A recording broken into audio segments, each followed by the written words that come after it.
BA programme second semester history chapter first की video में आज बात करेंगे हम सर्वे ऑफ द सोर्सेज, स्रोतों का सर्वेक्षण। प्लीज़ एक चीज़ मैं आपको स्टार्टिंग में बता देता हूँ, हिंदी मीडियम में हो इंग्लिश मीडियम में हो, मैं दोनों ही स्टूडेंट्स को कवर करके चलूँगा। सबसे पहले यहाँ पे चैप्टर देख लिया, यहाँ पे ये फर्स्ट चैप्टर है हमारा। मैं सेक्वेंस में सारे चैप्टर कवर करवाने वाला हूँ। मैं प्लीज़ इस वीडियो को एंड तक जरूर देखना। मैं पहले आपके एक बार बता देता हूँ, ये एसवेल की बुक है, अगर आप इसको देखना। एंड ये यही सेम सिलेबस इग्नू के अंदर भी है, बीएचयू और तमाम जितने भी यूनिवर्सिटीज़ हैं सभी कॉलेज के अंदर दोस्त ये सेम सिलेबस पढ़ाया जा रहा है। जिस बुक का नाम है भारत का इतिहास 300 से 1200 ईस्वी तक का ये दोस्त हमारा चैप्टर है। और जिसके अंदर मेन चीज़ हम देखते हैं यहाँ पे सर्वे ऑफ द सोर्सेस। इसके अंदर ऑब्जेक्टिव इंट्रोडक्शन, ये सेम टॉपिक एनयूएस बोर्ड के जो स्टूडेंट्स होते हैं उनका भी क्लास 12th का चैप्टर फर्स्ट है। और ये बीए प्रोग्राम सेकेंड सेमेस्टर के जो स्टूडेंट्स हैं उनका भी हिस्ट्री का चैप्टर फर्स्ट है। तो दोनों ही स्टूडेंट्स के लिए ये वाली वीडियो है। चलिए क्लास को स्टार्ट करते हैं। जो घटना बीत चुकी है अब उसी के बारे में पढ़ना समझना हिस्ट्री कहलाता है। अक्सर ये माना जाता है कि हिस्ट्री का मतलब ही होता है जो पुराने राजा महाराजा हैं उनके बारे में पढ़ना, या उन राजाओं के द्वारा, जो उन किंग्स के द्वारा जो वॉर्स किए गए हैं, जो युद्ध किए गए हैं उनके बारे में पढ़ना। लेकिन दोस्त हिस्ट्री सिर्फ यही नहीं होता। हिस्ट्री के अंदर उस टाइम की सोसाइटी कैसी थी, आखिर वो कौन सी इकोनॉमिक एक्टिविटीज़ किया करते थे, उस टाइम का पॉलिटिक्स कैसा था, पूरा समाज कैसा चलता था, शासन कैसा चलता था, आखिर राजनीतिक व्यवस्था कैसी थी उस टाइम की, एंड लोगों का रीजन क्या था, लोगों का कल्चर क्या था, इन सभी का भी स्टडी किया जाता है दोस्त हिस्ट्री के अंदर। अब जिस तरीके से एक इंसान बीमार हो जाता है तो उसके बीमारी के बारे में एक डॉक्टर ही सही से बता पाएगा।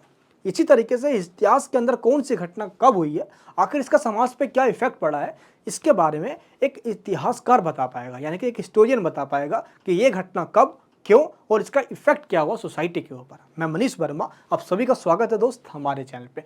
चलिए सबसे पहले इस चैप्टर को स्टार्ट करते हैं। इसके स्टार्टिंग से पहले मैं आपको बता देना चाहता हूँ दोस्त कि इस चैप्टर के अंदर हम ये पढ़ने वाले हैं कि ऐसे वो कौन कौन से सोर्सेज हैं जिससे हम भारत के इतिहास के बारे में पता लगा सकें।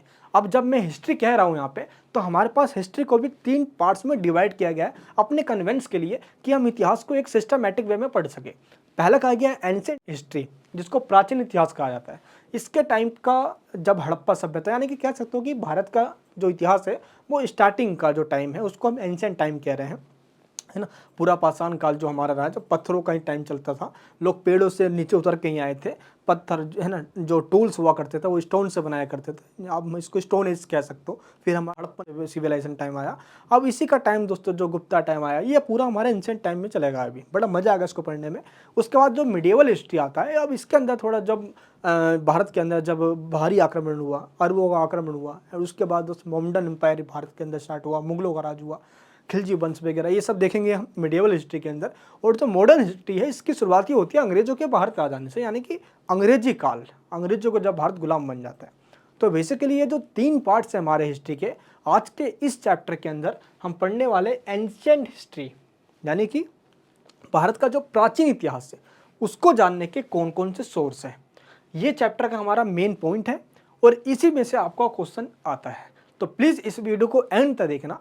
हिस्ट्री को मैं इतना आसान बना दूंगा, इतना आसान बना दूंगा कि इस वीडियो को देखने के बाद आपको ये लगेगा कि मुझे बुक भी पढ़ने की जरूरत नहीं है। चलिए दोस्त टॉपिक को स्टार्ट करते हैं। इतिहास का मतलब क्या होता है? हिस्ट्री का मतलब होता है कि इतिहास में ऐसा ही था या कुछ ऐसा ही हुआ होगा। अब फैक्ट्स के हिसाब से बताते हैं। अब जिस चीज़ में फैक्ट्स सही से नहीं पता चल पा रहा तो भी एक इमेजिनेशन से भी वो उस चीज़ का पता लगाते हैं। तो इसी को मिलाकर एक हिस्ट्री बनता है। अब हिस्ट्री के अंदर फैक्ट्स को ज़्यादा जोर दिया जाता है, यानी कि फैक्ट्स को ज़्यादा इंपॉर्टेंस दिया जाता है। सबसे पहले हमें यह समझना है कि यहाँ पे हमारे पास जो सोर्सेज हैं इतिहास को जो समझने के लिए, अब एक एक तो सोर्स उसको इतिहास का ढूंढने लग जाए तो बहुत सारे सोर्स मिलते हैं। अब उन सभी सोर्सेज से पता लगाना होता है। इसको कहा जाता है हिस्टोरिकल सोर्सेज, यानी कि ऐतिहासिक स्रोत। अब एक चीज़ मैं आपको एग्जाम्पल लिख के बताता हूँ। इससे पहले आपको ये पता होना चाहिए कि हिस्ट्री जो है इसके जो फादर कौन है, यानी कि दोस्त हेरोडोटस, इनको फादर कहा जाता है। और इन्हीं के द्वारा दोस्तों ये कहा गया था कि इतिहास के अंदर जो घटना हो रही है या जो घटना हो गई है, अब उसी को समझना और उस चीज़ को इस तरीके से प्रेजेंट करना फैक्ट्स के बेस पे, यानी कि जो तथ्य हमें मिले हैं। अब मान लो कुछ एग्जाम्पल के बेस पे ये समझाने की कोशिश करता हूँ मैं आपको। दोस्त 1826 के अंदर अब भारत, जिसको हम आज भारत के रूप में देख रहे हैं, भारत का सबसे पहला जो सभ्यता है वो है हड़प्पा सभ्यता। यहीं पे लोगों ने खान पान, रहन सहन, बोलचाल सबसे पहले स्टार्ट करी। घर बनाया, नाली बनाई, सड़कें बनाई, यहीं से दोस्तों स्टार्ट हुई है भारत की सभ्यता की, यानी कि सिविलाइजेशन की। हम कहते नहीं कि चीन के अंदर लोग रह रहे हैं, तो चीन के अंदर लोग कैसे खान पीन कर रहे हैं, तो उसको चीनी सभ्यता कहेंगे, हम चीनी सिविलाइजेशन कहेंगे। मिस्र की सभ्यता, मेसोपोटामिया की सभ्यता, और उसी टाइम की है भारत की हड़प्पा सभ्यता। हड़प्पा जो कि भारत के पश्चिमी पंजाब के अंदर, यानी कि वेस्टर्न पंजाब के अंदर एक जगह का नाम है। अब उसी जगह पे भारत के अंदर लोगों ने रहना स्टार्ट किया। उसके आसपास जो सिंधु नदी हुआ करती थी, और इसी नदी का एक मेन सोर्स था पानी का, और वहीं पे पूरे लोग बस गए। अब उनका अपना एक कल्चर था, खान पीन रहन सहन का तरीका था। उसी के यहाँ पे दोस्त उस जगह को हमने हड़प्पा सभ्यता कहा। अब ये हड़प्पा नाम क्यों रखा गया, आखिर हड़प्पा के पीछे कौन कौन से और शहर आते हैं, अब इसको तो हम हड़प्पा सभ्यता वाले चैप्टर में पढ़ेंगे। लेकिन आज की इस वीडियो में पहले आपको ये पता होना चाहिए कि हड़प्पा की खोज कैसे हुई। देखो दोस्त, 1826 की बात है। कब? 1826 की बात है, जॉर्ज मैसन के द्वारा। ये हड़प्पा के गांव में गए। कहाँ पे? अगर देखोगे आप तो पंजाब के जो वेस्टर्न साइड है, यानी पश्चिमी पंजाब के उस जगह पे गए। कब? 1826 के अंदर। और वहाँ पे इन्होंने ऊंची ऊंची दीवारें देखी। और जब इन्होंने ये ऊंची ऊंची दीवारें देखी भाई, तो उनको ये अंदाज़ा लगा कि अच्छा यहाँ पे लोग रहा करते थे। लेकिन इनको ये नहीं पता चल पाया कि ये वही सभ्यता है जिसका टाइम पीरियड है 2600 ईस्वी पूर्व से लेकर 1900 ईस्वी पूर्व का जो टाइम पीरियड था, इस टाइम पीरियड को हड़प्पा सभ्यता का टाइम पीरियड कहा जाता है। ये किसके द्वारा किया गया खोज? जॉर्ज मैसन के द्वारा। बट इस टाइम भी सटीक से, यानी कि सही तरीके से पता नहीं चल पाया। इसके बाद आते हैं जो ठीक 50 साल बाद, यानी कि 1826 के ठीक 50 साल बाद, यानी कि 1876 के अंदर कौन आते हैं? Alexander Cunningham. अलेक्जेंडर कनिंघम ने क्या किया, हड़प्पा के स्थानों से, यानी कि जो हड़प्पा सभ्यता है वहाँ से इन्होंने अलग अलग मोहरें ढूंढी। ये दोस्तों कुछ इस टाइप में मोहरें थी, आप यहाँ पे देखिए पिक के अंदर, ये देखिए कुछ इस टाइप में इन्होंने मोहरें निकाली। और जब इस मोहरों को इन्होंने निकाला तो ये भी ये नहीं बता पाए कि ये मोहरें आज से कई सालों पुरानी हड़प्पा सभ्यता की है। ये इस चीज़ को बताने में फेल हो गए, यानी कनिंघम भी फेल हो गया भाई। अब इसके बाद ठीक 50 साल बाद फिर से एक और इतिहासकार आते हैं जिनका नाम था जॉन मार्शल। अब इन्होंने ही हड़प्पा सभ्यता की जो पूरी मतलब की पहचान है सबसे पहले कर दी, जॉन मार्शल के द्वारा। क्लियर है दोस्त? लेकिन अब कुछ इसके शहर, जैसे कि दयाराम साहनी ने जो हड़प्पा की खोज करी, एंड जो राखलदास बनर्जी ने मोहनजोदड़ो की खोज करी, तो आपको ये पता होना चाहिए कि मेन जो इसकी जो पहचान की गई, ये किसके द्वारा की गई? जॉन मार्शल के द्वारा की गई। तो एक इतिहासकार अलग अलग टाइम के अंदर अलग अलग टाइम पे इस चीज़ की खोज करते हैं कि ये चीज़ किस काल की है, किस टाइम पीरियड की है। तो ये चीज़ दोस्त डिस्कवर किया जाता है। आखिर इतिहासकार साक्ष्यों की पुष्टि कैसे करते हैं? How do historians verify evidence? ये सबसे पहले एविडेंस की जब हम बात करें तो यहाँ पर दो एग्जाम्पल दिया गया आप सभी को कि कोई भी जो राजा महाराजाएं होते हैं उनके टाइम पे उनके द्वारा जो कोइंस निकाले जाते थे, या उन्होंने अपनी कोई बुक निकाली हो, तो उसके अंदर भी वो अपने बारे में या उस टाइम के सोसाइटी के बारे में ज़रूर लिखवाया करते थे। तो ये तो बहुत बड़ा एविडेंस होता है हमारे लिए। लेकिन यहाँ पे देखिए कि राजाओं के द्वारा कैसे हिस्ट्री को मैनिपुलेट भी किया जाता था। सबसे पहले राजा हर्षवर्धन, 7वीं सेंचुरी की बात कर रहा हूँ मैं, इस टाइम पे, और साउथ इंडियन की, यानी कि भारत के दोस्त दक्षिण भारत के एक राजा जो कि चालुक्य वंश के, चालुक्य डायनेस्टी के थे, चालुक्य पुलकेशिन सेकंड, यानी कि द्वितीय। अब इनके द्वारा जो भी बुक्स लिखी गई है या जो भी ऐसे सोर्स जो राजा हर्षवर्धन के बारे में बताते हैं, उनमें ऐसा कहीं पे भी नहीं लिखा कि चालुक्य पुलकेशिन ने राजा हर्षवर्धन को कभी हराया है, ऐसा कहीं नहीं लिखा हुआ है। लेकिन जो चालुक्य पुलकेशिन द्वितीय है, इनके जो रिकॉर्ड्स है या इनके द्वारा जो बुक्स लिखी गई है, इनके द्वारा जो सोर्सेज दिए हमें मिले हैं, उन सोर्सेज के अंदर ये दावा किया गया है कि चालुक्य पुलकेशिन द्वितीय ने राजा हर्षवर्धन को हरा दिया था। अब इससे ये समझ में आता है कि राजा हर्षवर्धन की जो जीवनी है, जिसके अंदर राजा हर्षवर्धन का इतिहास लिखा हुआ है, वो है हर्षचरित्र। किसने लिखा है? बाणभट्ट ने लिखा है। तो हर्षचरित्र के अंदर जो इसके रचयिता थे बाणभट्ट, उन्होंने जानबूझकर इस बात को छुपा लिया था कि राजा हर्षवर्धन चालुक्य पुलकेशिन से हार गया था। समझ में आ गया आप सभी को? तो इतिहास को इस तरीके से भी दोस्तों मैनिपुलेट कर दिया जाता था। लेकिन इस चीज़ का दावा इतिहासकारों को अलग अलग सोर्स से किया जाता था। अब मान लो कि इतिहासकार सिर्फ इसी की बातों को सुनकर रह जाते कि राजा हर्षवर्धन कभी हारा ही नहीं है, तो पता नहीं चल पाता कभी भाई। तो जब जब इसका सोर्स हमने पढ़ा, यानी कि चालुक्य पुलकेशिन द्वितीय का जब सोर्स पढ़ा गया, तो उसमें यह दावा किया गया कि चालुक्य पुलकेशिन द्वितीय के द्वारा राजा हर्षवर्धन को हराया गया था। तो इसलिए एक हिस्टोरियन, जो एक इतिहासकार होता है, वो तमाम रिसोर्सेज को पहले स्टडी करता है, उसके बाद ही सोसाइटी के अंदर, यानी कि कह सकते हो कि यूनिवर्सल रूप से डिक्लेयर किया जाता है कि हमारा इतिहास इस तरीके से था।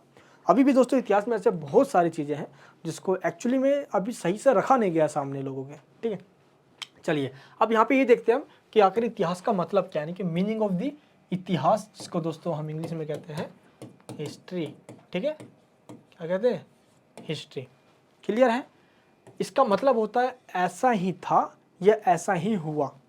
ठीक दोस्त, आप कह सकते हो कि एक्यूरेट, बिल्कुल 100% एक्यूरेट हो, ऐसा अक्सर नहीं होता। कई बार उसमें इमेजिनेशन या जो ओरल रूप से जो लोगों के द्वारा सुना जाता है, थोड़ा बहुत उसके अंदर इसको जोड़ दिया जाता है, ठीक है। इसी को हिस्ट्री कहा जाता है। अब हिस्ट्री के अंदर अक्सर ये होता है कि जो रिटन रिकॉर्ड होते हैं उसी को हिस्ट्री माना जाता है। जो रिटन रिकॉर्ड नहीं होंगे उसको हिस्ट्री नहीं कहा जाता। उसको तो प्रागैतिहासिक काल के अंदर, यानी कि हिस्ट्री के पहले वाला जो टाइम था उसके अंदर रखा जाता है। अब आगे चल के दोस्तों ऐसा कई बार देखा गया है, जो रिटन रिकॉर्ड नहीं है फिर भी उसको हिस्ट्री में शामिल किया गया। अब जैसे दोस्तों कि हमें महाभारत के बारे में जानना है, तो अभी भी दोस्त अभी कुछ दिन पहले की ही बात है, ऐसे तो हम महाभारत पढ़ेंगे, रामायण पढ़ेंगे तो हमें और अच्छे से समझ में आएगा। लेकिन कुछ दिन पहले मैनपुरी के अंदर, यूपी के मैनपुरी के अंदर दोस्त, कुछ वहाँ पे लोग किसान खेती वगैरह कर रहे थे, तो जैसे उन्होंने गड्ढा खोदा उन्हें कई सारे औजार मिले, जैसे हड़प्पा सभ्यता के औजारों की हमें आज भी जानकारी मिलती रहती है, जो नए नए चीज़ हमें मिलते रहते हैं। चलिए अब बात करते हैं हम इंडियन हिस्ट्री को जानने के ऐसे कौन कौन से सोर्स हैं, जिनमें सबसे पहला सोर्स है लिटरेरी सोर्सेस।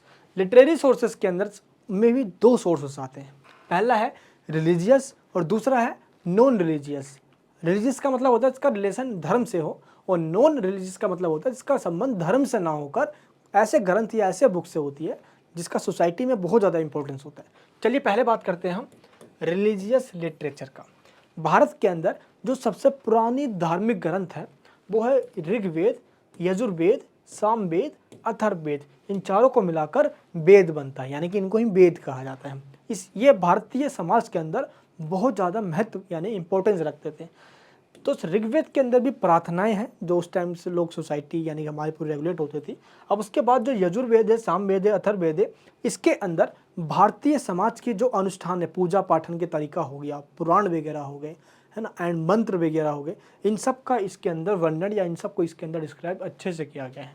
ये हो गए हमारे वेद। क्लियर है? इनका रचना कब हुआ है, यानी कि इनको कब लिखा गया है? इनको 1500 ईस्वी पूर्व से लेकर 500 ईस्वी पूर्व के बीच में इनको लिखा गया है। इसके बाद आते हैं उपनिषद। उपनिषद के अंदर आत्मा और परमात्मा के मिलन के बारे में बताया गया है। ये हो गए हमारे उपनिषद। इसके बाद आते हैं, मैं आपको एग्जांपल देता हूँ, लगभग 400 ईस्वी तक महाभारत और रामायण की रचना होते रही है, यानी कि बहुत लंबा टाइम पीरियड है रामायण और महाभारत के रचना काल का। क्लियर है? देखो, महाभारत के रचनाकार जो थे वो व्यास मुनि को माना जाता है। किसको माना जाता है? व्यास मुनि को माना जाता है। स्टार्टिंग में जब रामायण को, यानी कि आप देखोगे रामायण या महाभारत, इसके जो सुलेख हैं वो स्टार्टिंग में कम थे, बट आगे चलकर वो बढ़ते चले गए। जैसे कि हम महाभारत की बात करें तो स्टार्टिंग में इसमें 1800 यानी कि 8800 सुलेख हुआ करते थे, जब इसको जय गीता के नाम से जाना जाता था। महाभारत का सबसे पहला नाम है जय गीता। जब इसमें 24,000 सुलेख हो गए तो ये थोड़ा सा और बढ़ गया, तो दोस्त इसको कहा गया भारत। लेकिन जब इसके अंदर टोटल 1,00,000 सुलेख हो गए तो इसको कहा गया महाभारत। तो इस तरीके से इसका नाम महाभारत रखा गया। लेकिन जो रामायण है, रामायण के अंदर टोटल 6,000 सुलेख थे, आगे चल के 12,000 सुलेख हो गए, और आगे चल के दोस्त जब और इसमें बढ़ोतरी हुई तो टोटल 24,000 सुलेख तक ये बढ़ गया। जो धार्मिक ग्रंथ होते हैं उनको, जो धार्मिक साहित्य होते हैं, जो कह सकते हो जो रिलीजियस लिटरेचर होते हैं, इनको सूत्र कहा जाता है। क्या कहा जाता है? सूत्र कहा जाता है। सूत्र का मतलब होता है ऐसे बुक या ऐसे लिटरेचर जिनका संबंध, जिनका रिलेशन रिलीजन्स के है, यानी कि जो हमारे धार्मिक ग्रंथ होते हैं उनसे, रिलीजन से होता है। राजाओं के द्वारा भी किए गए बलि यज्ञ, यानी कि राजाएं टाइम टू टाइम दोस्त अपनी शक्ति को दिखाने के लिए जानवरों का यानी कि बलि चढ़ाया करते थे, यज्ञ पूजन हुआ करता था। तो जो इन चीज़ के बारे में बताते हैं हमें, उसको स्रोत सूत्र कहा जाता है। क्या कहा जाता है? स्रोत सूत्र के नाम से उसको जाना जाता है। अब इसके बाद भी ऐसे रिलीजियस लिटरेचर हैं, जैसे कि जैन धर्म और बौद्ध धर्म के द्वारा जो धार्मिक ग्रंथ दिए गए हैं, इन्हीं का 5वीं शताब्दी ईस्वी पूर्व से लेकर 6ठी शताब्दी ईस्वी पूर्व का टाइम का इनका जो टाइम पीरियड है, बौद्ध रचनाएं पाली भाषा में दोस्तों लिखी गई है। एंड इसके बाद देखें तो बौद्ध धर्म के अंदर जो मेन जो ग्रंथ है वो है त्रिपिटक। कौन सा पिटक? त्रिपिटक। त्रि मतलब 3 ऐसे पिटारे। पिटारे मतलब दोस्त सिंपल ये भूखी है, बट इसको पिटारा कहा गया है। जैसे बोलते हैं कि एक इंसान पूरा ज्ञान का पिटारा उसके अंदर भरा हुआ है, वैसे ये पूरी ग्रंथ है जिसमें बौद्ध शिक्षाएं हैं, बौद्ध धर्म के कुछ नियम हैं, रूल रेगुलेशन है, ये है। तो त्रिपिटक का मतलब होता है 3 बुक। कौन कौन से?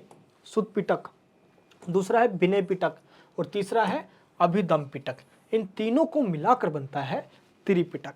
अब इसके अंदर देखो महात्मा बुद्ध जी की शिक्षाएं, सबसे पहले जो मठ हुआ करता था जहाँ पे बौद्ध धर्म के फॉलोवर्स आके बैठा करते थे, उनकी भी पूरी इसके अंदर नियम है।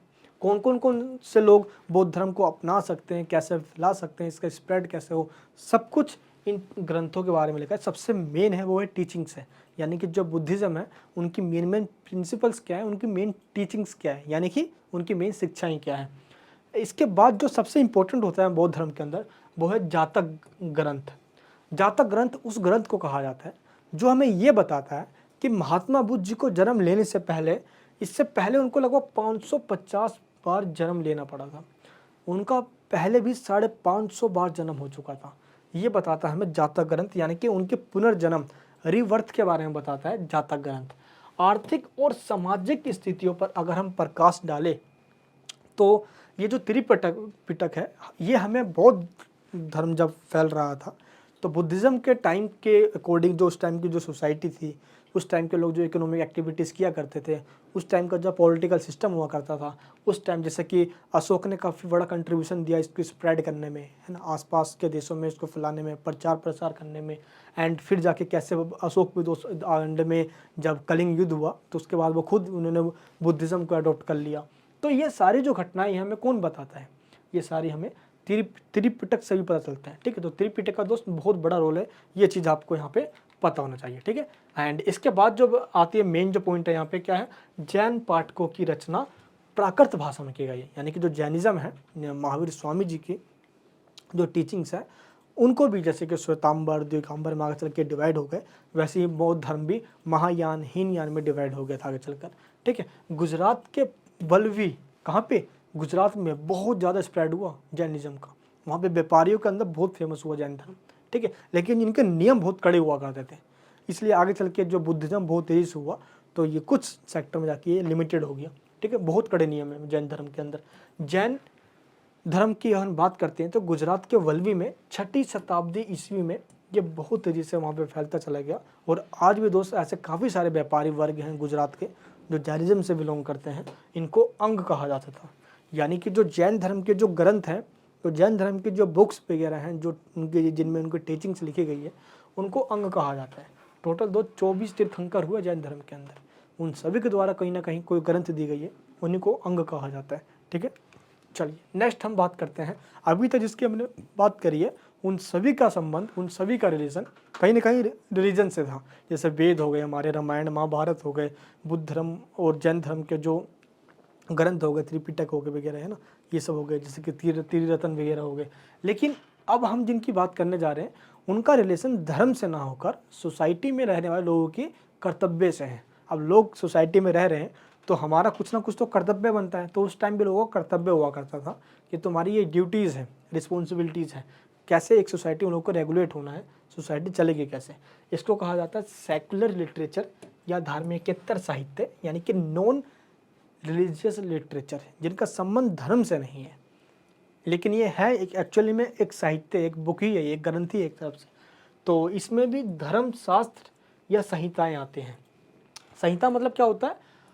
लॉ ऑफ कंडक्ट कह लो आप, है ना, जिससे कि हमारी सोसाइटी पूरा कंडक्ट होती है, जिससे सोसाइटी हमारी चलती है, जिसके अंदर लोगों को चोरी ना करना, हत्याएं ना करना, व्यभिचार ना करना, इन सभी से लोगों को ना करने, प्लस अगर लोग चोरी हत्या कोई ऐसा कोई कांड करते हैं तो उनको कौन सी सज़ा दी जाए, ये सारी ग्रंथ हमें बताते हैं। जैसे मनुस्मृति हो गया, सबसे पहले समाज के अंदर किस जुर्म के लिए लोगों को कौन सा दंड दिया जाएगा, मनुस्मृति इस बारे में सही से बताती है। आखिर महिलाओं के कौन कौन से अधिकार होंगे, आखिर महिलाओं की स्थिति के बारे में यह जानना है या उस टाइम के समाज के बारे में जानना है, तो मनुस्मृति इसका जीता जागता एग्जाम्पल है।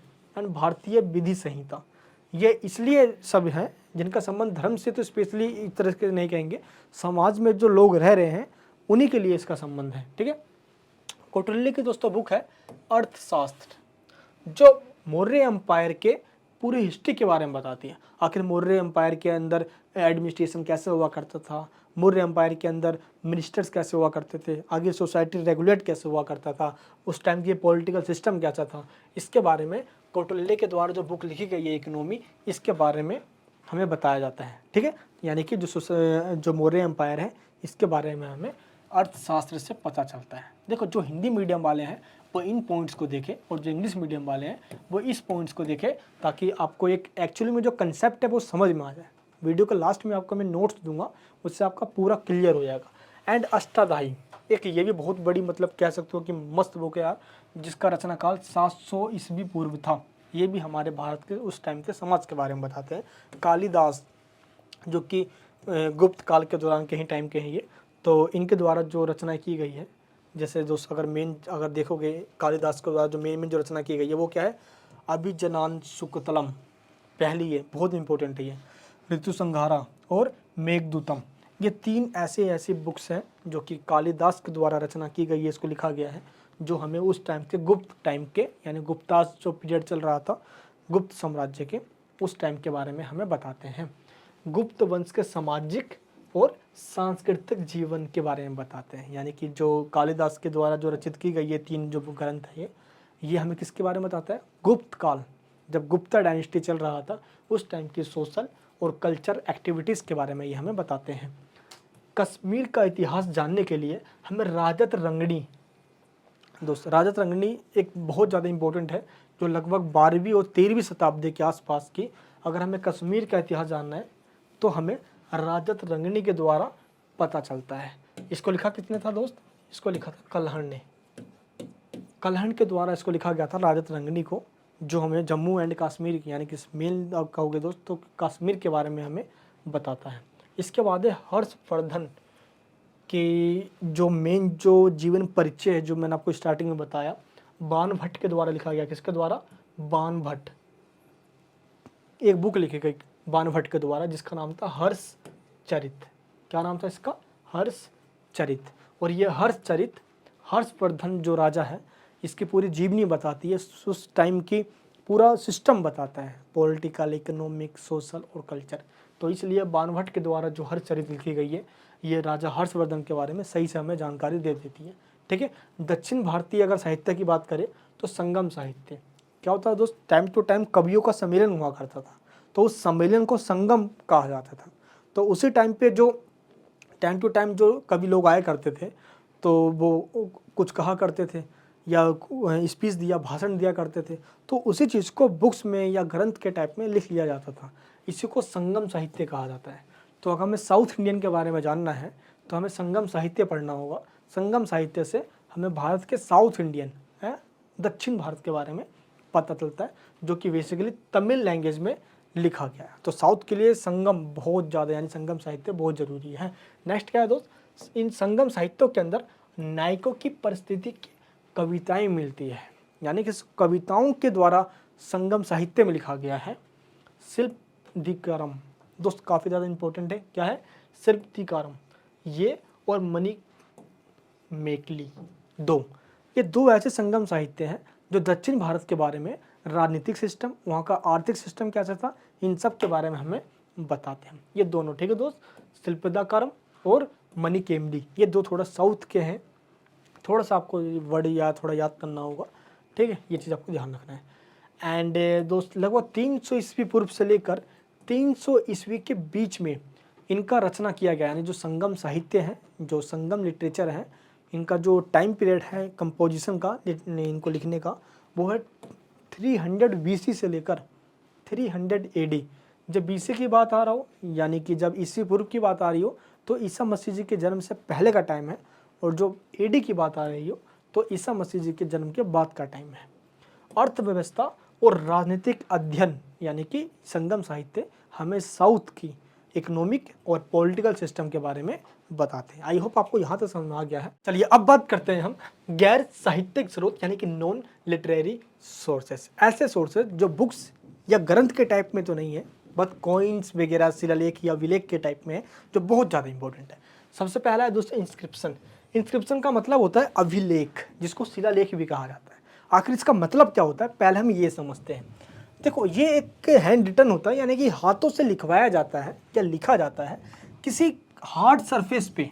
अब मान लो कोई पत्थर का टुकड़ा है या कोई खंबा है, कोई सरफेस है जो बहुत ज़्यादा हार्ड है, कोई मंदिर की दीवार है, कोई ऐसा वॉल है जो बहुत ज़्यादा हार्ड है ना, तो हार्ड सरफेस पे जैसे स्टोन हो गया, ठीक है, कोई मेटल हो गया, कोई किले हो गया, ऐसे चीज़ों पे जब कोई राजा अपने और अपने समाज के बारे में या अपनी जानकारी कोई देना चाहता था आने वाली जनरेशन के लिए, तो वो अपने टाइम पे कोई अभिलेख इस तरीके से खुदवाया करते। देखो दोस्त, मान लो ये एक पत्थर है, देखो आपको दिख रहा हो इस इमेज तो देखो किस तरीके से इस पर लिखाया गया है कुछ कॉइन्स के अंदर, ये देखिए।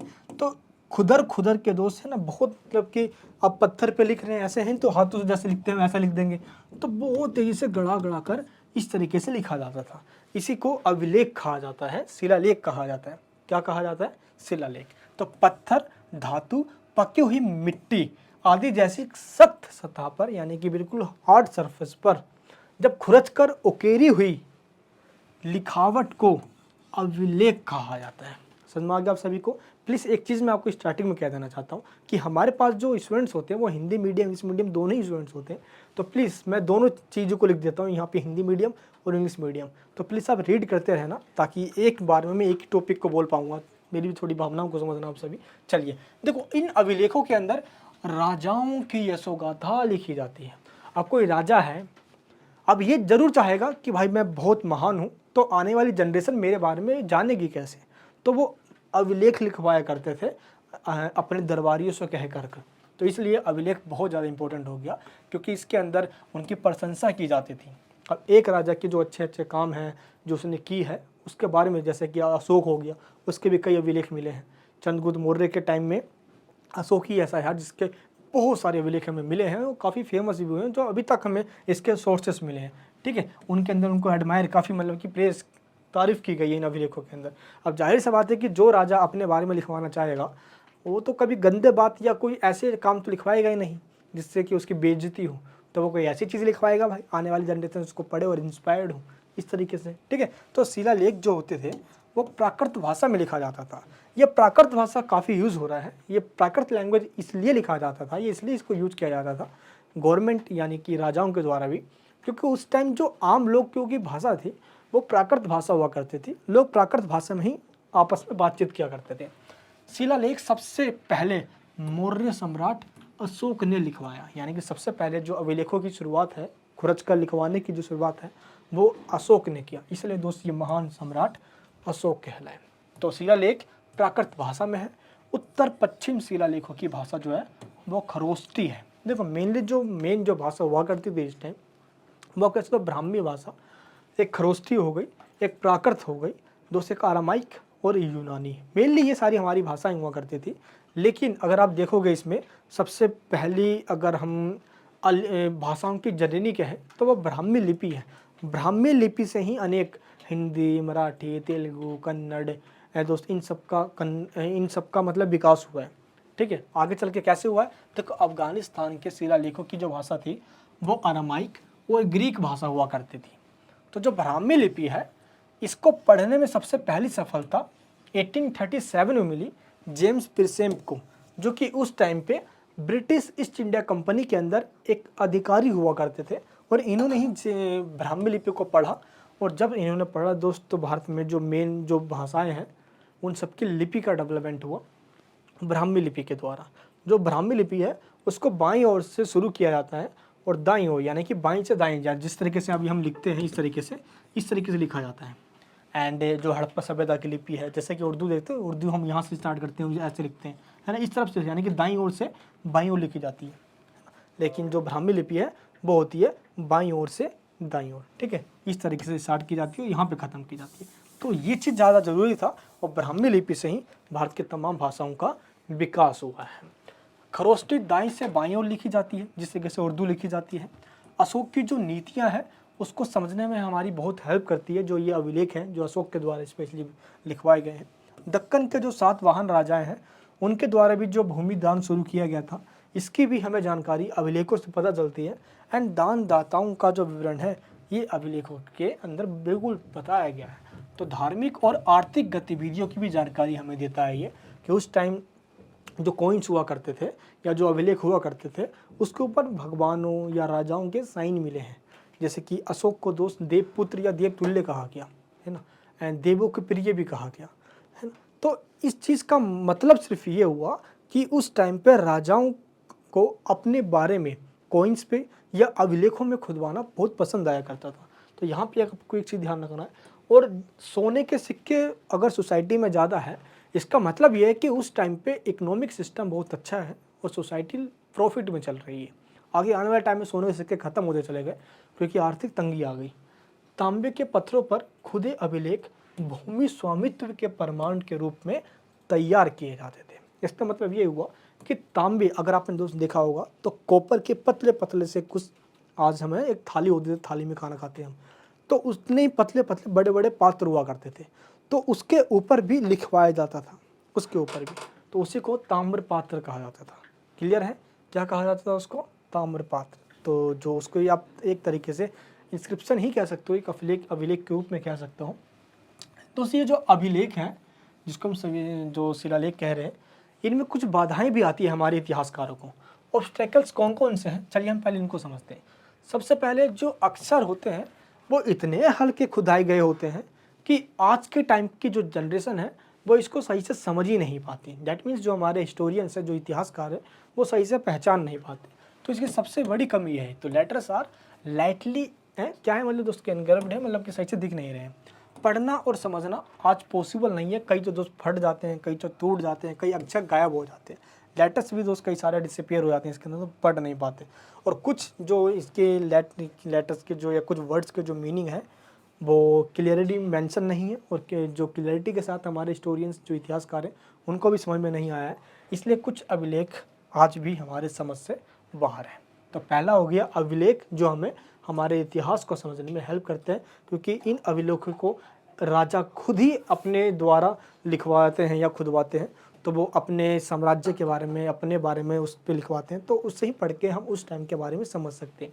दूसरा है कॉइन्स, सिक्के। देखो, जो सिक्कों का अध्ययन करते हैं उनको मुद्रा शास्त्र कहा जाता है। एलियोग्राफी, पोलियोग्राफी दोस्तों आपने ये पढ़ा होगा, ठीक है।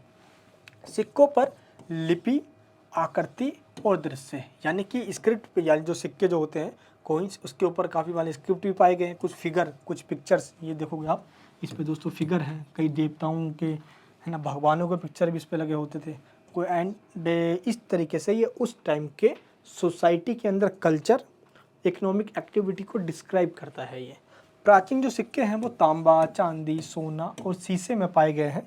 शीशे में, यानी कि इन मेटल्स के अंदर वो बने हुए मिले हमें, जिनको आहत सिक्के कहा जाता था।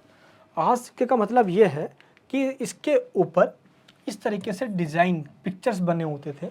इनको बाहरी चीज़ों पे मतलब दोस्तों रखते कि इन पर छाप दी जाती थी, कि मोहर टाइप में दी जाती थी, जिससे कि ये पहचान हो कि ये कॉइन्स उस टाइम के राजा के द्वारा बनाए गए हैं, क्योंकि उस टाइम का राजा का इस पर अक्सर नाम भी लिखा हुआ देखा गया है कॉइन्स के ऊपर।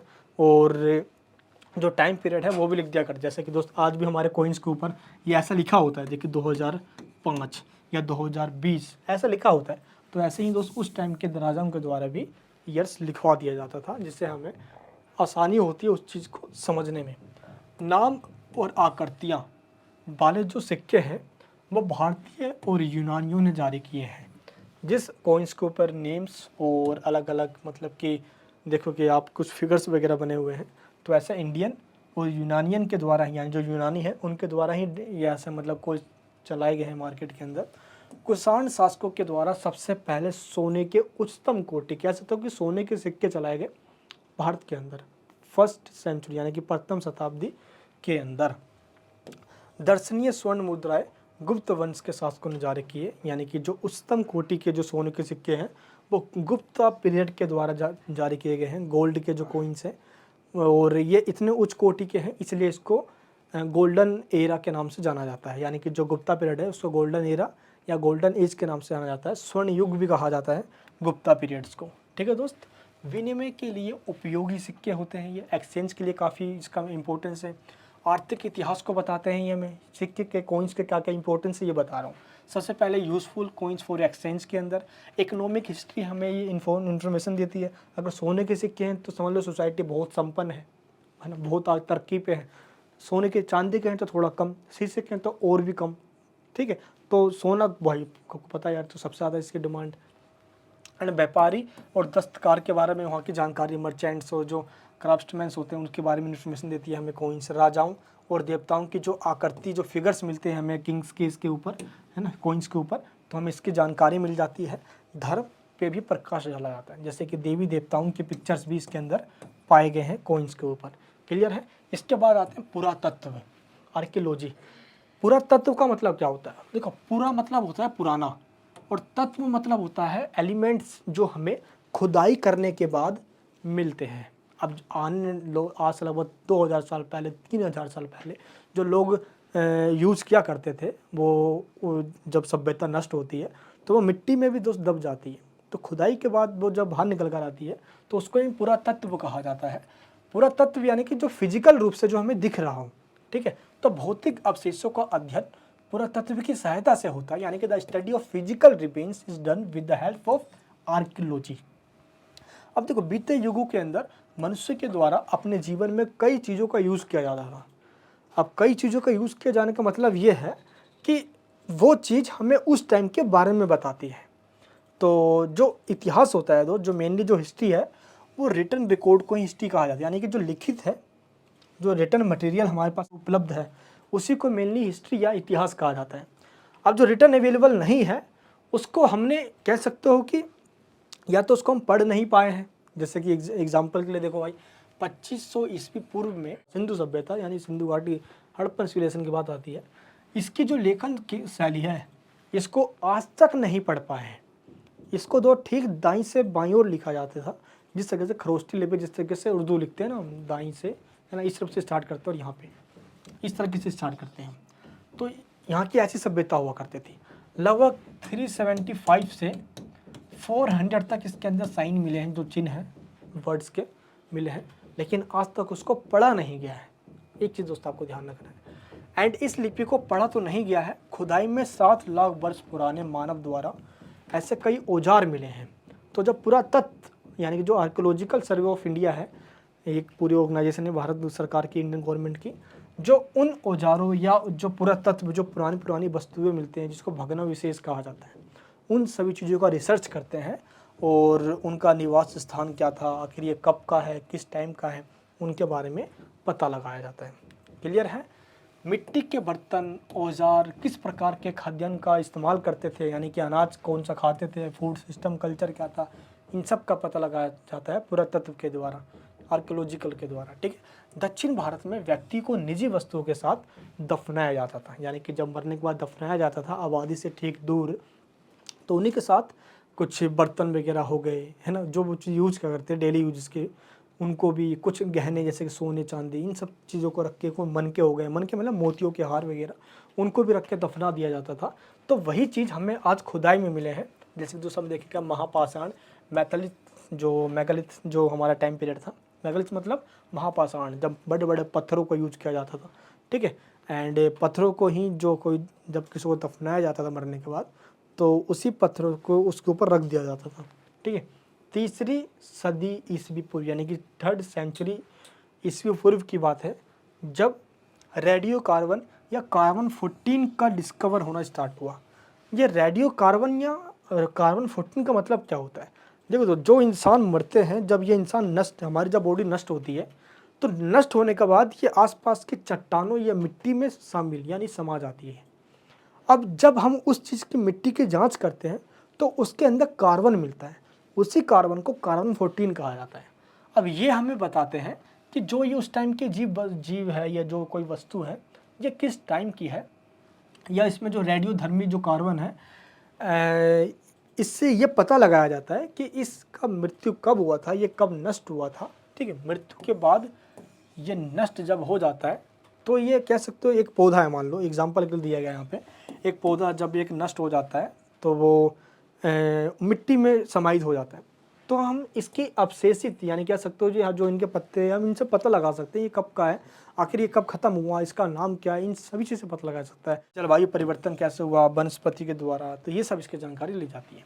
कश्मीर और राजस्थान में 7000 से लेकर 6000 ईस्वी पूर्व का टाइम पीरियड था जब खेती की शुरुआत हो गई थी, और सबसे पहले दोस्तों चावल गेहूँ इन सब की शुरुआत कर दी गई थी। ठीक, खेती के रूप में देखो 7000 से लेकर 6000 ईस्वी पूर्व की बात है, इतने साल पुराने भारत में खेती की शुरुआत हो गई थी। ठीक है, एंड धातु की वस्तुएं का प्रयोग होना स्टार्ट हुआ आगे चल के, जैसे हम देखेंगे अभी ताम्रपास ने कॉपर इसके अंदर हड़प्पन सिविलाइजेशन की बात करो टाइम पीरियड रहा, उसमें बहुत तेज़ी से पता चल गया, जिसमें टेक्नोलॉजी का डेवलपमेंट हुआ, एग्रीकल्चर का एक्सपेंशन हुआ, एंड जो जियोलॉजिस्ट हैं उनके द्वारा अलग अलग निवास स्थान या अलग अलग जगहों की खोदाई करके इतिहास में और चीज़ों की जानने की कोशिश की गई। अब बात करते हैं विदेशी यात्रियों के वृत्तांत के बारे में। आखिर ऐसे कौन कौन से विदेशी फॉरेनर्स हैं जो इंडिया में आए और उन्होंने अपनी बुक लिखी। देखो दोस्त, हमने लिटरेरी सोर्सेस यानी जो लिटरेरी सोर्सेस हमने उसकी बात करी। लिटरेरी सोर्सेस में दो सोर्सेस हैं, पहला जिनका रिलेशन धर्म से है, दूसरा जिसका रिलेशन धर्म से नहीं है। तो दोनों की बात कर ली हमने।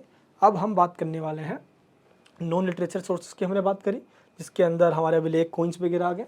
और जो थर्ड अब हम बात करने जा रहे हैं वो है विदेशी यात्रियों के, यानी कि अकाउंट ऑफ फॉरेन ट्रेवलर्स। वृत्तांत मतलब दोस्तों यहाँ पे क्या है, सिंपल अकाउंट यानी कि बुक्स।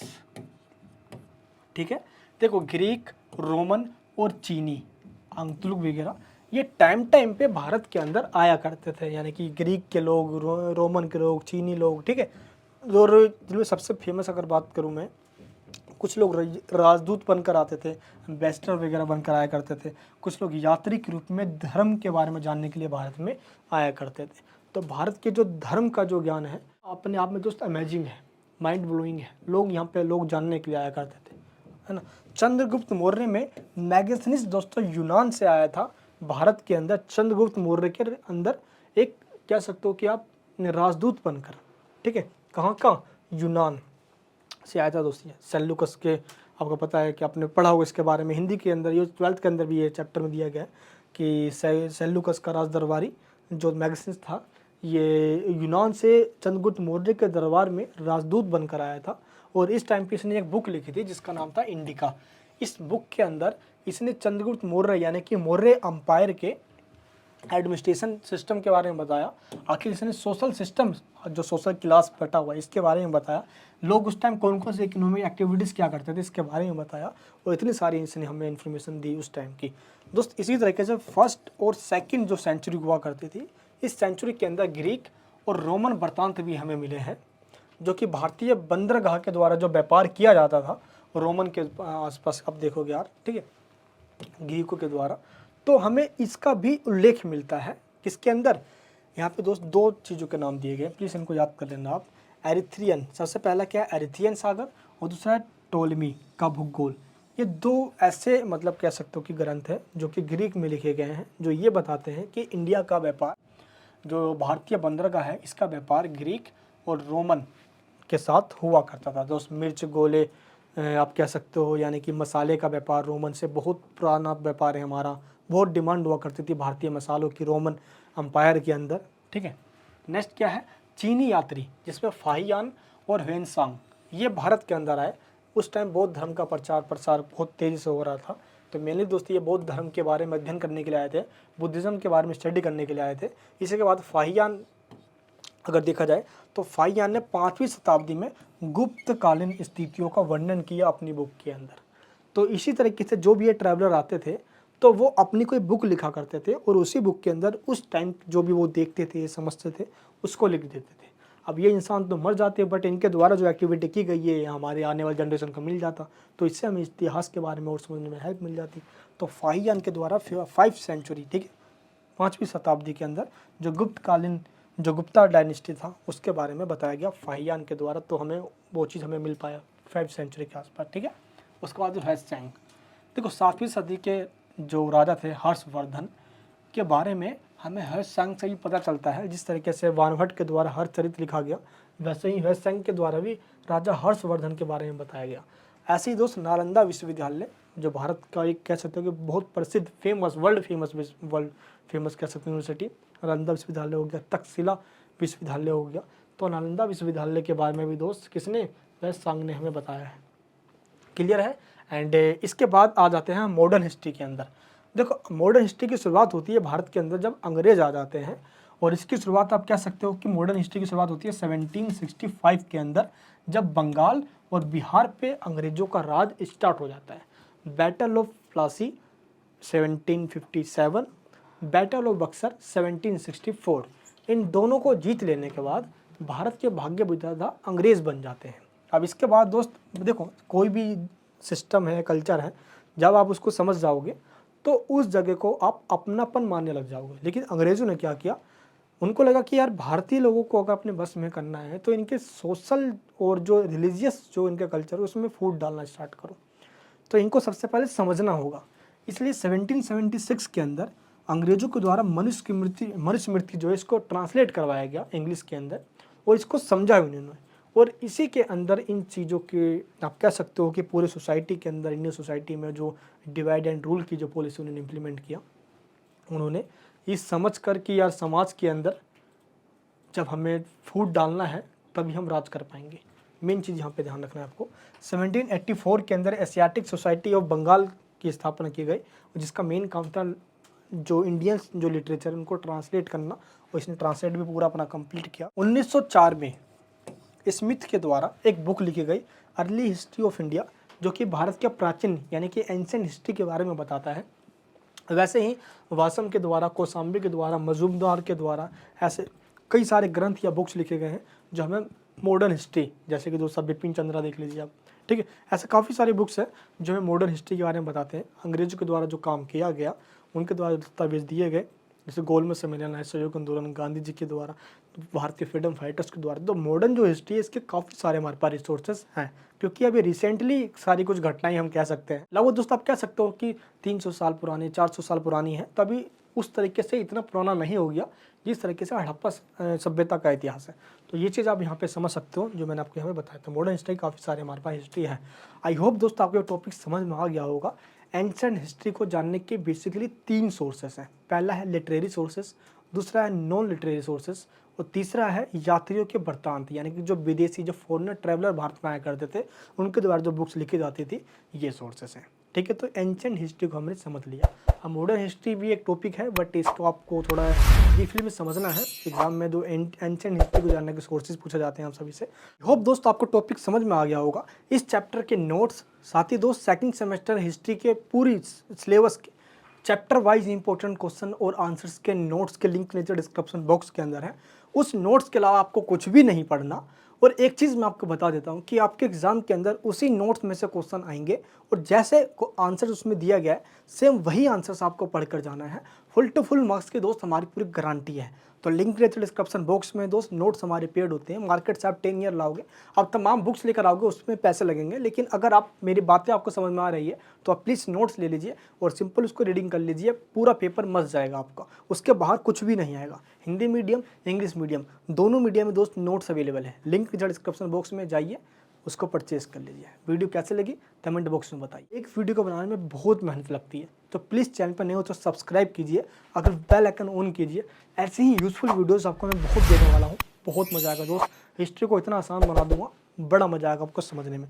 चलिए दोस्त, नए हो तो सब्सक्राइब कीजिए, कमेंट करके बताइए आखिर ये वीडियो आपको कैसे लगी, समझ में आया आप सभी को, कमेंट करके बताइए। ऐसी ही वीडियोस और चाहते हो कमेंट करिए, फटाफट कमेंट कीजिए। देखो अगर आप बताओगे सही है गलत है मज़ा आ रहा है तो मेरे को मोटिवेशन मिलेगा।